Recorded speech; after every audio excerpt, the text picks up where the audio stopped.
Integration masalam panga indefinite integral tirlam kan ento a tuntruma hian chu ron chun zomin integration using trigonometric identities mangin kan ron tran le don ni a chuta chuan a problem in dot dan te in kan ti chhaulenga tuntruma kan lu na tur problem atana kan formula mamo te kan lakhom le phota mo chung kan mamo ta chu true sin a cos b chuan inget luk sin a plus b plus sin a minus b true cos a sin b inget luk sin a plus b minus sin a minus b ti te true cos a cos b equal to cos a plus b plus cos a minus b ti te true sin a sin b equal to cos a minus b minus cos a plus b ti te kan neya heng ho hi rang taka problem ron chuan apply ngal thei turin heng kan formula te hi kan thloka kan vona ngai ni masaberin mo chuan chunga tanga problem ron thei masaberatan hei enla integrate sin 4x sin 8x dx tinia hemi integrate tur hian hetilaya formula kan nei manga hi chuan true vector sin hei hi 4 8x kan nei ab kan ti hani mea sin a sin b chu hi tro chu enge cos a minus b cos a plus b a minus b a khan minus chuak lo turin mo du chuan hei hi a mangila tro ti dang kha tam taka oma mo heng kan chaw reng hi ka chaw dan ringot lo po hian chaw dan kha theya chu zirlai ten kan hriat a poimo ti chuan 1 by 2 tia ka zia hian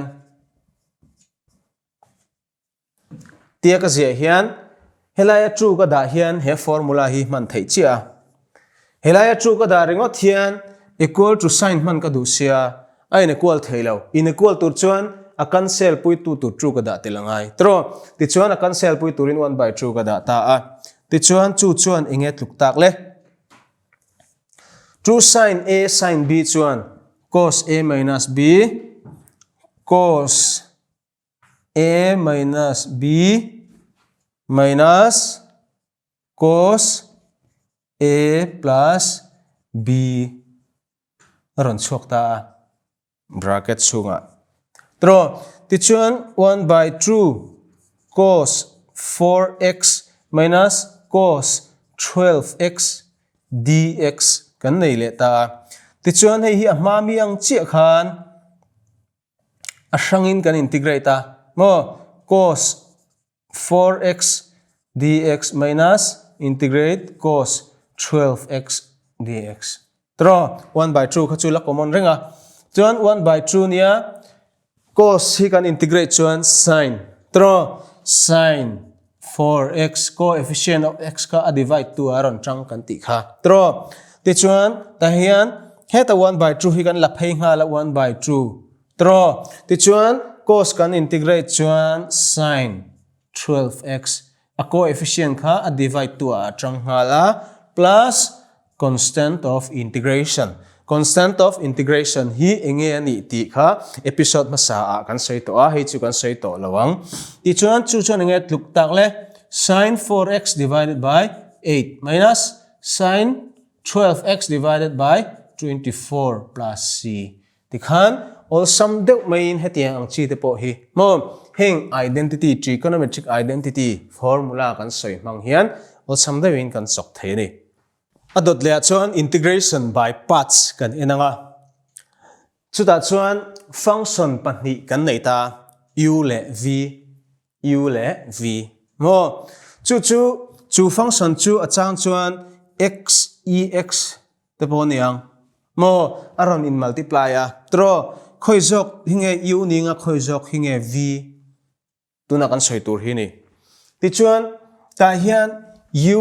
first function a lataila ti chuan next a v dx differentiate the first function u with respect to x integrate v dx hei hi integration by parts kan chaw dan tur formula ni u v kan neya u hi first function ani chuan kan lama sa a second function kan integrate a minus integrate u first function kha kan differentiate a integrate v the second function, therefore integrate that function with respect to x. Tro ti chuan he integration by parts chok tur hian formula kan nei chu hei hi ni ta ti chuan function pahnih kan nei te khi khoi nge first function ni nga khoi nge second function ni ang ti kha all sum dewin heti hian kan tha theya I late kan tia I chu inverse L chu log A chu algebra T chu trigonometry E chu exponential. Ti chuan he function hi x e x hi kan lo integrate don ta a. He function x e x integrate tur hian enge first function ni ta ang ti kha kan en tur ni ta. Ti chuan alal dan in dot chuan inverse alal berang log alal berang adota algebra alal berang adota trigonometry how alal berang mo chuan adota exponential alalang. Ta hian exponential kan nei tro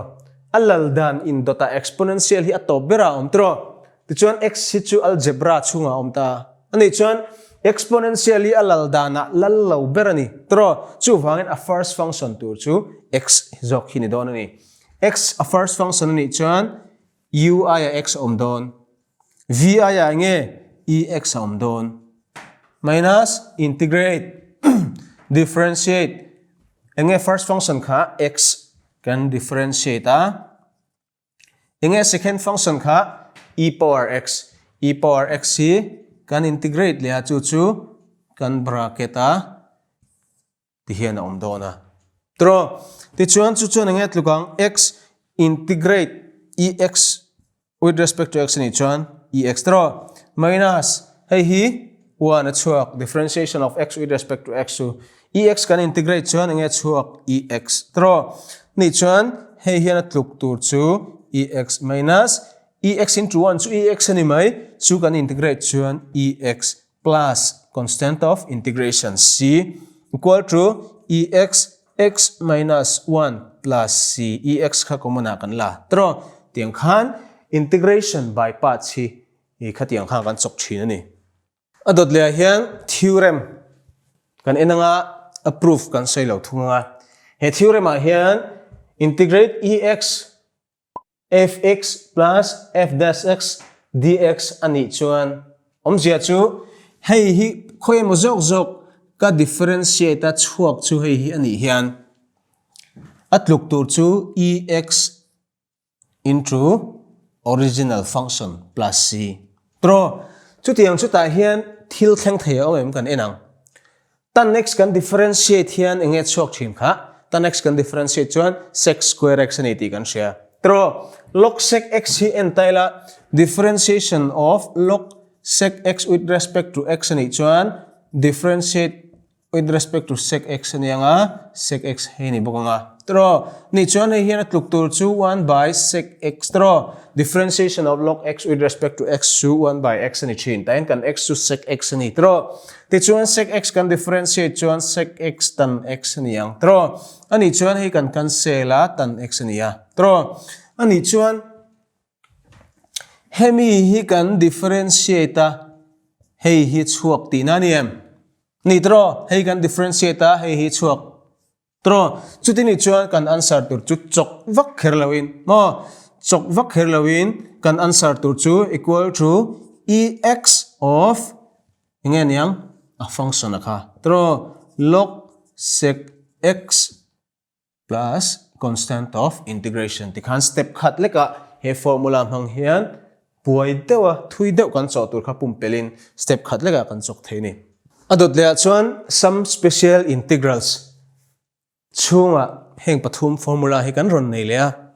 ti chuan chung manga chaw tur ho chu kan en chun jong le bokanga ama saberin integrate 1 by a square minus x square with respect to x ani chuan 1 by 2a log a plus x by a minus x plus c log hian modulus om thin ti kan soi to kha tro ti chuan number 2 a x square minus a square ron om ve thunga chuti ni chuan 1/2 a log x minus a by x plus a plus c kan nei boka ti chuan hnuaiah hian a square plus x square om chuan 1/a tan inverse x by a kan nei boka chuan heng mang hianin sei deuh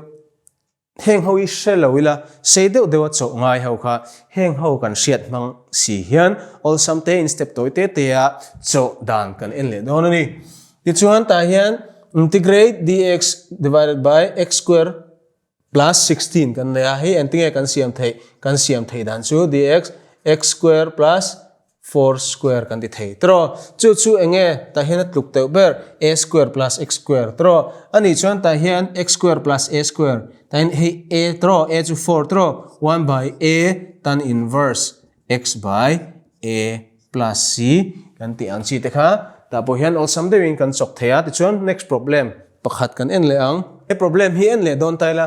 he problem a hian dx by x square plus 4x plus 8 alo oma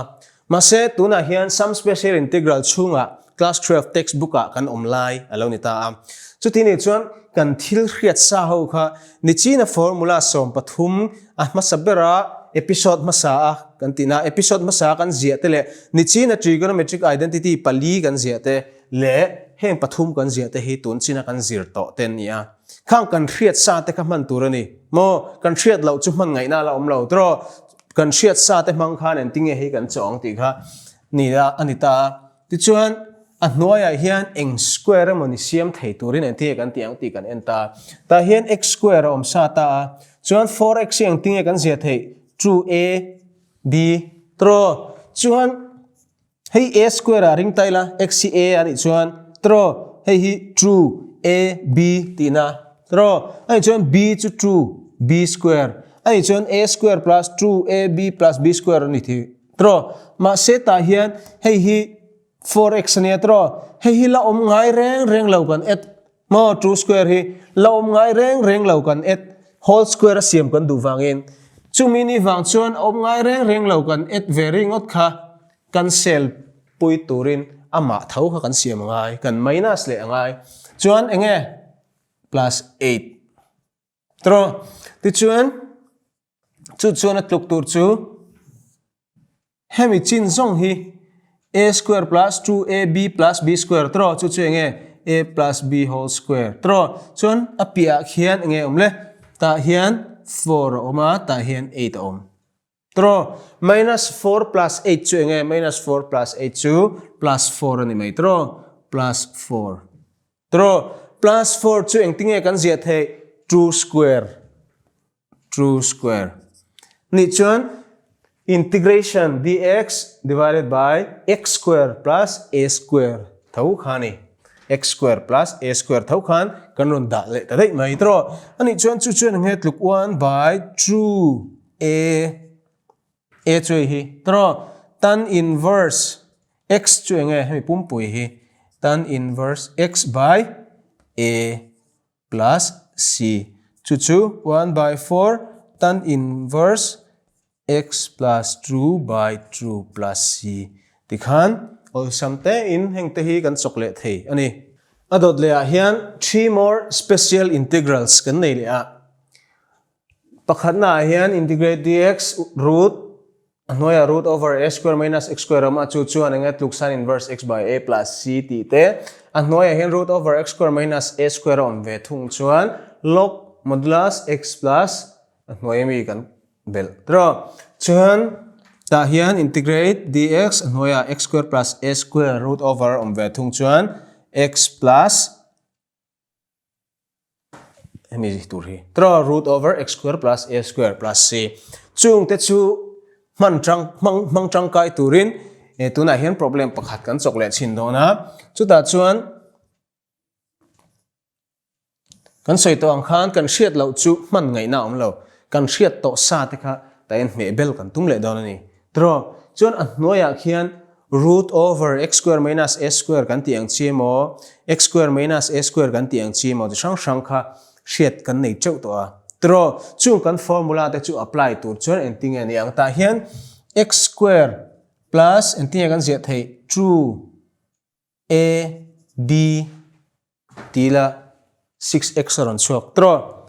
plus b chu chi ni chuan b square hi lo ngai reng lo kan bel chop ani awangin b square thau hi kan pai dayang chuan plus 5 tro equal to dx x square plus x plus 3 whole square minus 3 square 9 plus 5 tro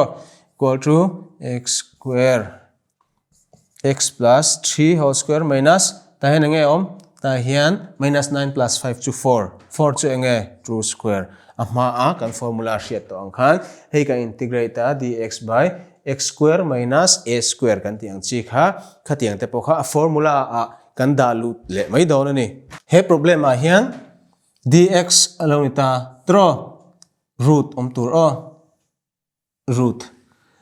ti chuan tu na kan nei sa mang hian en ti nge kan chaw theng kan ti chuan x square true a b plus b square kan han da chop ve top hi kan cancel ngal deang kan pai ngal deang mo chan chu in tluk tur kan ti sia chuan nge la plus 5 tro equal to dx by root over a plus b whole square minus 9 plus 5 minus 3 square to 9 oh ti chuan nge tluk dx divided by root over x plus 3 square minus 9 plus 5 chu nge 4 chu eng square nge true square ni chuan ta hin nge dx divided by root over x square minus a square chu tiang chi hilau ni hi ti kan hua chu ti ni chuan kan answer tur chu log hay kan extra x log x plus mi pumpui hi x square minus a square tro x square minus a square chu true square plus c hetiang chi hian answer lo lo pal ani po in x plus 3 kan tianga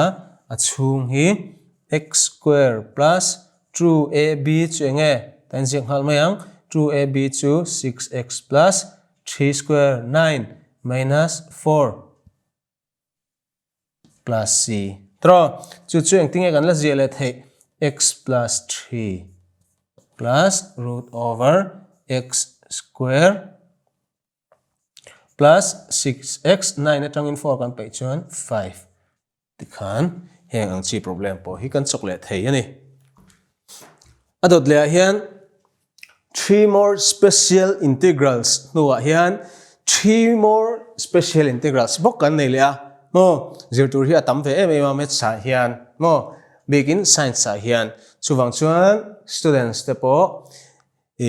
thei to ba teimataka kan zir na sat big angai china ni ti kha thlir tu te kan in fui thar le ni sila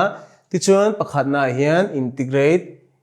root over a square minus x square dx1 x by 2 root a square minus x square plus a square by 2 sin inverse x by a plus c ti kan ya adot le hian integrate root over x square minus a square dx1 x by 2 he hi chuin ang thavek x by 2 om thavek tro om thaveka chuan heta om ang che hi ta hen oma ta om ang che ta hen om ta om ang che hi ta hen om tro chuan plus a square by 2 sin inverse x by a ni b ka tai chuan minus a square by 2 log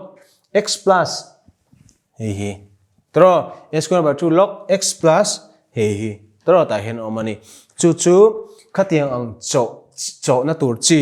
sang kha om le a chuero chu tun chuma hi chuanin kan ti man lo tura ngai la chan chu minute som thum class chi ani wangin khang pakhat kan chaw khan kan hun alak hek lutuk a hlo ma wangin thil dang pakhat lek kan soilenga to bernan ti chuan tun chuma kan class kan du tok don ani a to bera chuan integration using partial fraction kan neya integration using partial fraction chuan factor in the denominator a denominator khan hetiang ang type sang hi x minus a x minus b square x minus c cube kan tiang chi te ax square plus bx plus c chu eng pon the antinan 3x square plus 4x plus 5 kan tiang chi te po heng hen huam vek mo ka tiang chi kha khan partial fraction eng tinge kan thenang kan ti chuan he tiang ang chi hi a denominator a chuan a by x minus a ti te square ani chuan a by x minus b ni photanga plus b by x minus b square cube ani chuan a by x minus c ni nga b by x minus c square ani nga plus c by x minus c cube ti chuan he tiang ang chi ni chuan ax plus b divided by ax square plus bx plus c in kan then sang thin tur ani ti te ta hian kan ena chu tiang ani chuan problem pakhat he tami hi integrate x square dx divided by 1x plus 2 into 3 minus 2x ti hi kan neya hetiang chi chok tur hian let x plus 2 x divided by x plus 2 3 minus 2x equal to a plus b a minus b kan tiang chi aum tani chu tiang ani chuan a by x plus 2 plus b by 3 minus 2x ta hian square ani hian x minus b ang chi type hi thil pahni ain multiply chu tiang ani chuan a by x minus b plus b by hi kan hmanga tro maro chu ta ve thung hi chuan divided by polynomial pahni ain multiply a ma se ain ang chuan square ani maya tro tai chuan in ang ve lawa tro ma se a type a om dan tur chu corresponding partial fraction tur chu hetiang ang chi thau hian om dona a divided by hemi hi plus b divided by hemi hi ni dona tro chuan x by x plus 2 3 minus 2x equal to kan tia ta hian LCM kan la a 3 minus 2x hello nia a into 3 minus 2x plus b into x plus 2 heting lai LCM lak dan hi chu soi cheu ngai to lo tur ania kan hriat sa turang ai ni ti chuan hi lein kan sela x equal to that implies x equal to a 3 minus 2x plus b x plus 2 implies x equal to heng ho hi multiply phayang 3a minus 2ax plus bx plus 2b tro ni chuan coefficient of x ho zong la sangang b minus 2a chu coefficient of x tro chuan constant zong chu 3a plus 2b lo ni ta bok ta tro ni chuan coefficient te hi khai khin taila chuti ni chuan comparing the coefficient kan ti chuan b minus 2a in enget luk don 1 ani ang tro ta hian 1 om ang tro coefficient of x ve ve te a in tluka tro chuan chu lawa chuan 3a plus 2b hian enget luk ve helama hian constant om lo tro chu wangin 0 tluk ti na ni tro chuan chu ti ni chuan 3a plus 2b equal to 0 minus 2a plus b equal to 1 equation 1 le equation 2 kan neya chumi ta chu hei hi 2 in multiply la hei hi 3 in multiply la chu ding ani chuan eng tinge kan nei thei 6a plus 4b equal to 0 ti le minus 6a plus 3b equal to 3 ti kan neya tro chuan chuan nge tluk kan bel chuan 7b equal to 3 b equal to 3 by 7 kan nei ni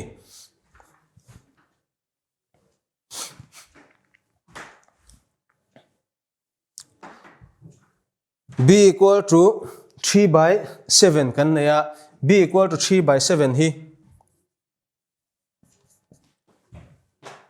he equation a hian kan dalu chuan mo kan du zok zoka tain dalu tang o tain kan dalu chuan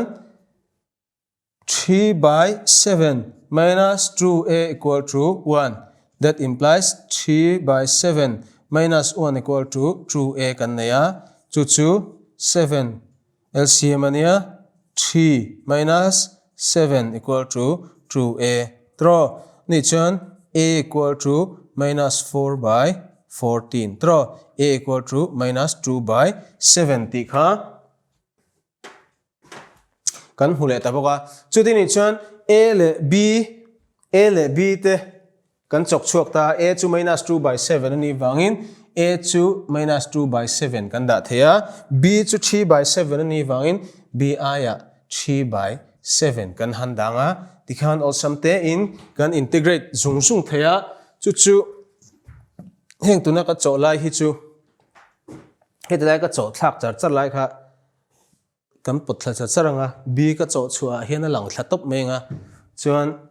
a ka chaw chua hian kan ti lang thlale top mai don ne ni lo chuanin rei don tu ka pakhat chaw chung rei bok se ti chuan a to pa khian x dx x plus 2 3 minus 2x hi integrate tur chuan khitiang khian kan nei ta tinan ta minus 2 by 7 x plus 2 plus 3 by 7 dx 3 minus 2x chuan minus 2 by 7 hei hi kan differentiate in hei ni chia wangin log x plus 2 plus 3 by 7 log 3 minus 2x plus c ta hian hei hi kan differentiate chuan minus 2 om don ta hian minus 2 omang anga kan ngai wangin minus 2 in kan divide chutini chuan minus 2 by 7 log x plus 2 equal to ta hian minus nia minus 3 by 14 log 3 minus 2x plus c kha partial fraction atana kan problem pakhat chon ta sela problem pakhat chaw thum chung po hi a thui em wangin 2 minutes som thum chung leka hi chuan tam tak kan ron ti theilawa amaro chu indefinite integral hi episode nia ron ti sham kan du sia wangin tikhan atlang pui class 12 kan zir lai ang chi chu kan ron cover zo a ngaila problem chi sang chok thei tura kan mamo formula kan soyong song tika kan hriat vek chuanin problem chaw kha thil har sa om chuang lawani chuwang chuan thei topa in lama lo zir turin zir lai te kan cha tak meu cheu ni kan lo me